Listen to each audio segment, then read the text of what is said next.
गुरुर्विष्णु गुरुर्देवो महेश्वरः गुरुर्साक्षात् परब्रह्म तस्मै श्री गुरवे नमः।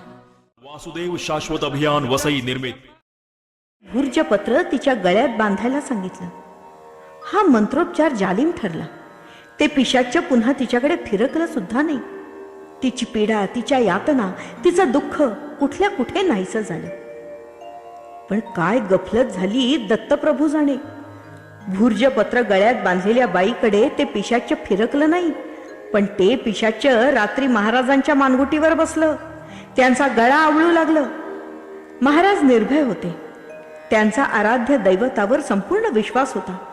ते मोठमोठ्यानं नामस्मरण करू लागले. गुरु महाराज गुरु, जय जय परब्रह्म सद्गुरु. अन्नपूर्णा घाबरली. ती थरथर कापू लागली. हे काहीतरी विचित्र अघटित घडतंय असं तिला वाटत होतं.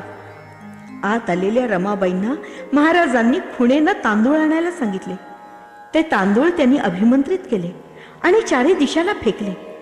त्याबरोबर ते मानगुटीवर बसलेलं पिशाच्य एकदम नाहीसं झालं. या संदर्भात बोलताना महाराज सांगत होते, या जगात सुष्ट आणि दुष्ट दोन्ही शक्ती असतात. या शक्ती इतक्या सूक्ष्म आणि अमूर्त असतात की त्या आपल्या डोळ्यांना दिसत नाहीत, पण त्याचे परिणाम मात्र जाणवतात.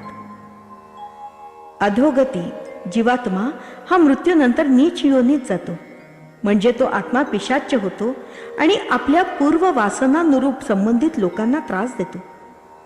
या आत्म्याला शरीर नसल्यामुळे तो अनिर्बंध मुक्त असतो. तो कुठेही केव्हाही जाऊ शकतो आणि पीडा देऊ शकतो.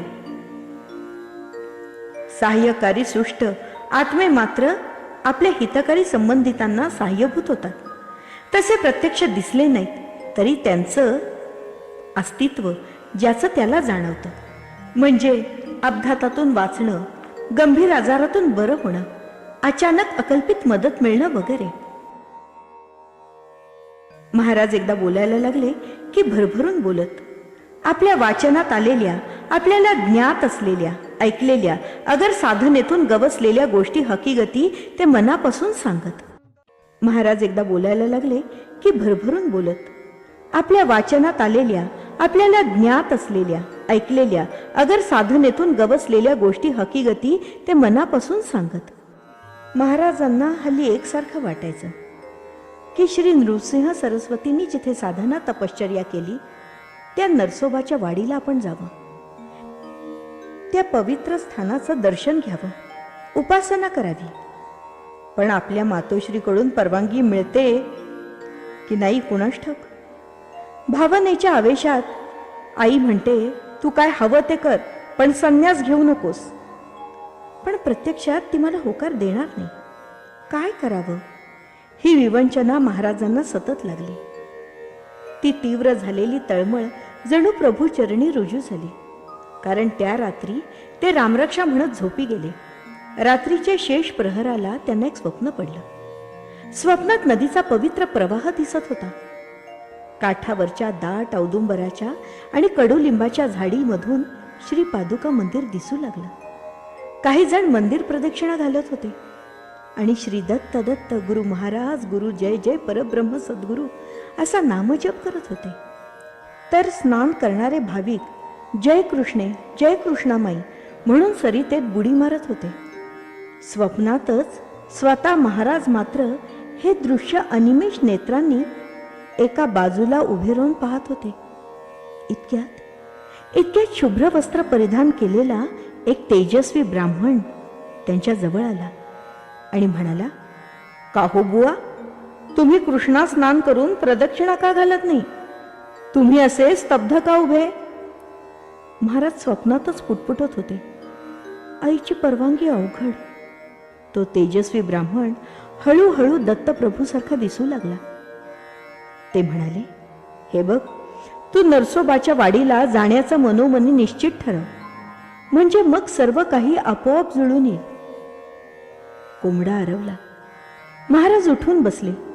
स्वप्न अदृश्य झालं होतं. त्यांची अवस्था हर्ष विभोर झाली होती. त्यांना क्षणभर सुचेना, मघाशी पडलं ते स्वप्न की आत्ता मी स्वप्नात आहे. आईला नमस्कार करून झाल्यावर त्यांनी आपल्या मनीचा हेतू सांगितला. आई म्हणाली, तुझी तशी इच्छाच असेल तर तू जा, पण तिथं कायमचं राहण्याचं ठरवू नकोस. आम्ही सर्व तुझीच आहोत हे ध्यानात असू दे. ही अनुमती म्हणजे साक्षात श्री दत्त प्रभूंचीच इच्छा. टेंबे महाराजांच्या आनंदाला मग पारावर राहिला नाही. सत्य संकल्पाचा दाता नारायण या तुकाराम महाराजांच्या उक्तीचा अनुभव त्यांना तात्काळ आला. महाराज नरसोबाच्या वाडीला जाणार ही वार्ता माणगावात पसरली. तिकडे जाण्याची त्यांची तयारी सुरू झालेली असताना शेजारचे गृहस्थ आले आणि म्हणाले, यंदा माझी वाडीची वारी राहिली आहे, आपण बरोबरच जाऊ. मातेला वाटलं बरं झालं. फक्त सावंतवाडी आणि माणगावच्या परिसरात वावरलेला वासुदेव इतक्या लांबच्या यात्रेला निघालाय. त्याला चांगल्या माहितगाराची सोबत मिळाली. रमाबाई म्हणत होत्या, वासुदेवा, तू नेहमी अनवाणी असतोस. निदान आता लांबचा पल्लाय, खडावा तरी घाल. शिवाय पाऊस काळात मस्तकावर इरलं तरी असू देत. महाराज म्हणाले, आई, तुझी माया मला कळते.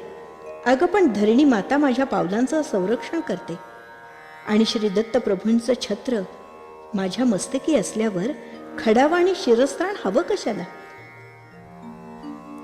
आता प्रश्न होता तो मोडकळीस आलेल्या घराच्या दुरुस्तीचा. शास्त्री बुवा मनी विचार करत होते. श्री दत्तात्रयांची इच्छा मी नृसिंह वाडीला यावं म्हणून मला स्वप्न दृष्टांत झाला. सोबतीची सोय झाली, प्रवासात लागणाऱ्या द्रव्याचीही तजवीज झाली. ही कोणी केली? कोणाच्या प्रयत्नानं झाली? ही सर्व सुविधा त्या परमात्मा शक्तीचीच किमया आहे. तीच परमात्मा शक्ती या कामीही उपयोगी होईल अशी माझी मनोमनी धारणा आहे. आणि खरंच तसं झालं. कानात गोष्ट सांगावी तसं पोतनीस नावाचे सद्गृहस्थ टेंब्यांच्या घरी आले. त्यांनी नरसोबा वाडीची सर्व हकीकत ऐकली आणि म्हणाले, घर दुरुस्तीचाच प्रश्न आहे ना, तुम्ही निश्चिंतपणे प्रस्थान ठेवा. मी तुमची ही वास्तू पुन्हा नव्यानं बांधून घ्यायची व्यवस्था करतो. पैसा, अडका, देखरेख सारं काही मी बघतो.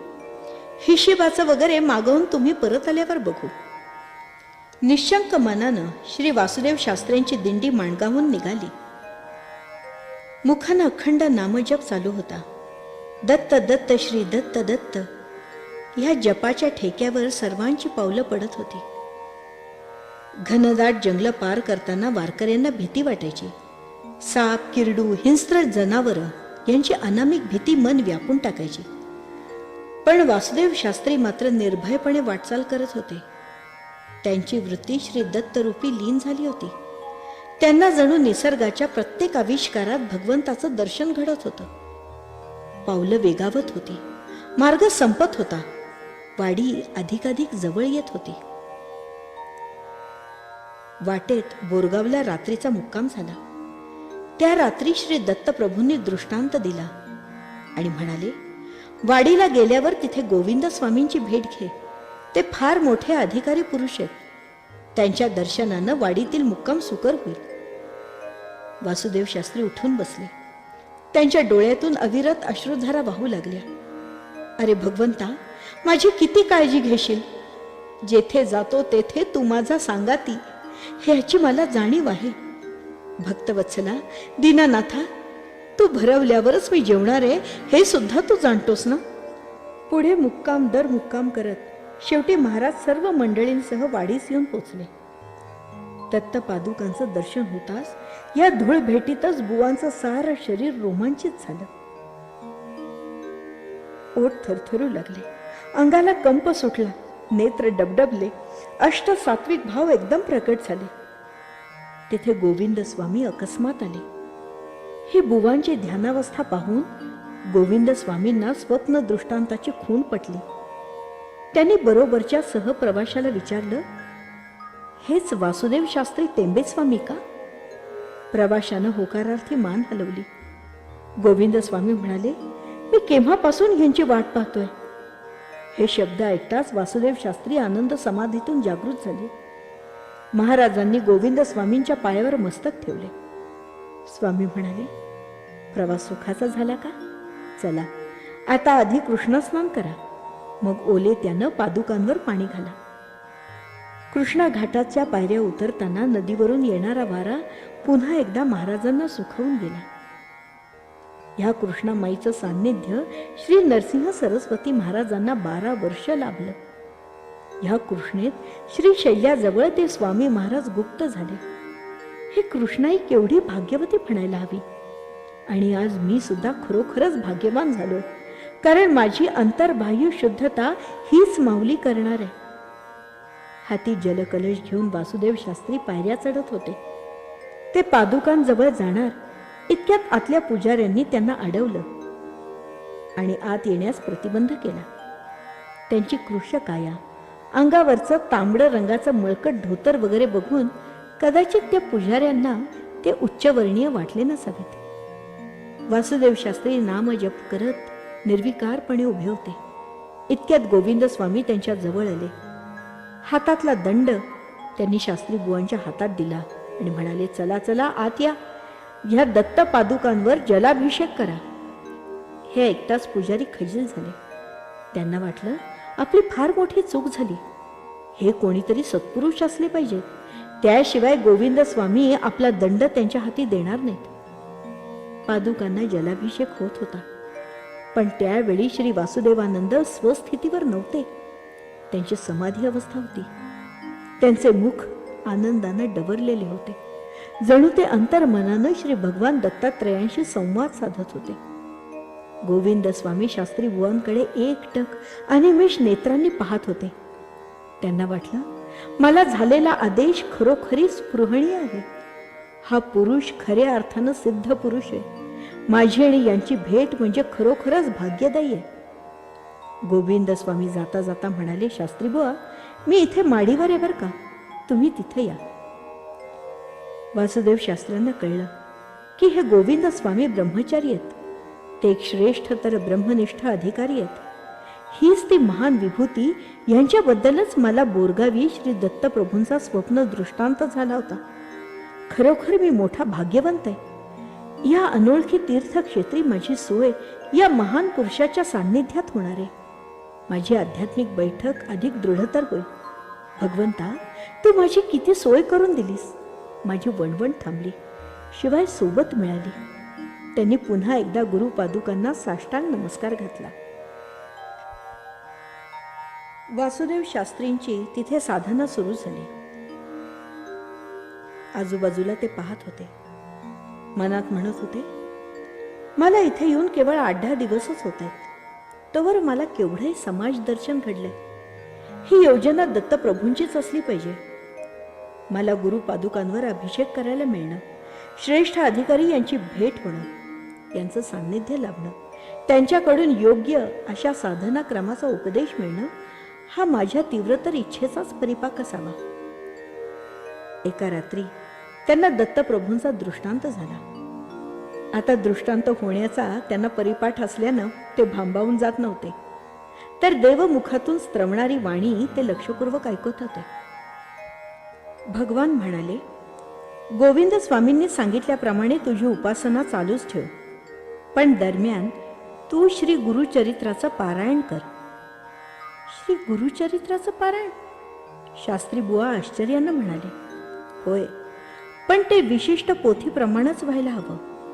त्यासाठी तू मिरजेस जा. तिथे शंकर भटजी नावाचे सात्विक गृहस्थ आहेत. त्यांना भेटून त्यांच्याकडची पोथी आण आणि वाडीस शास्त्रशुद्धपणे सप्ताह कर. हे ऐकताच शास्त्री बुवा तत्काळ मिरजेस गेले. चौकशी करत करत शंकर भटजींचं घर गाठलं आणि त्यांच्याजवळ अत्यंत नम्रपणे पोथी मागितली, पण भटजींनी ती दिली नाही. ती पोथी तशी दुर्मिळ असेल आणि ती जर गहाळ झाली तर, अशी शंका भटजींना आली असावी. वासुदेव शास्त्री वाडीस परत आले. ईश्वर इच्छा म्हणून ते आपल्या नित्य उपासनेला लागले. त्यांना वाटलं, भगवंताची इच्छा आहे, पण मला ठराविक पोथी मिळाली नाही. यामागे काहीतरी संकेत असावा हे निश्चित. पारायण होईपर्यंत आपण अन्न वर्ज्य करायचं असं त्यांनी ठरवलं. पण त्याच रात्री त्यांना पुन्हा दृष्टांत झाला, तू पुन्हा मिरजेस जा, तुला पोथी निश्चित मिळेल. शास्त्री बुवांना वाटलं, परमार्थाला प्रयत्न अवश्य हवा, मला तर काय, परत एकदा मिरजेचा हेलपाटा होईल इतकंच ना.